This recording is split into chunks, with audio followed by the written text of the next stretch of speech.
یا اسی طرح اس شخص کو نہیں دیکھا جس کا ایک بستی پر جو اپنی چھتوں پر گری پڑی تھی گزر ہوا، تو اس نے کہا کہ اللہ اس کے باشندوں کو مرنے کے بعد کیوں کر زندہ کرے گا؟ تو اللہ نے اس کی روح قبض کر لی اور 100 برس تک اس کو مردہ رکھا. پھر اس کو جلا اٹھایا اور پوچھا تم کتنا عرصہ مرے پڑے رہے ہو؟ اس نے جواب دیا کہ 1 دن یا اس سے بھی کم. اللہ نے فرمایا نہیں بلکہ 100 برس مرے رہے ہو. اور اپنے کھانے پینے کی چیزوں کو دیکھو کہ اتنی مدت میں مطلق سڑی بسی نہیں، اور اپنے گدھے کو بھی دیکھو جو مرا پڑا ہے. غرض ان باتوں سے یہ ہے کہ ہم تم کو لوگوں کے لیے اپنی قدرت کی نشانی بنائیں.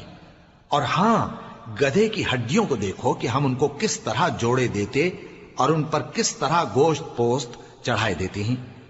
جب یہ واقعات اس کے مشاہدے میں آئے تو بول اٹھا کہ میں یقین کرتا ہوں کہ اللہ ہر چیز پر قادر ہے. اور جب ابراہیم نے اللہ سے عرض کیا کہ اے پروردگار مجھے دکھا کہ تو مردوں کو کیوں کر زندہ کرے گا، اللہ نے فرمایا کیا تم نے اس بات کا یقین نہیں کیا؟ انہوں نے کہا کیوں نہیں، لیکن میں دیکھنا اس لیے چاہتا ہوں کہ میرا دل اطمینان کامل حاصل کر لے. فرمایا کہ 4 پرندے لے لو، پھر ان کو اپنے سے ہلا لو اور ان کے ٹکڑے ٹکڑے کر دو، پھر ان کا ایک ایک ٹکڑا ہر ایک پہاڑ پر رکھ دو، پھر ان کو بلاؤ تو وہ تمہارے پاس دوڑتے چلے آئیں گے. اور جان رکھو کہ اللہ غالب ہے، صاحب حکمت ہے.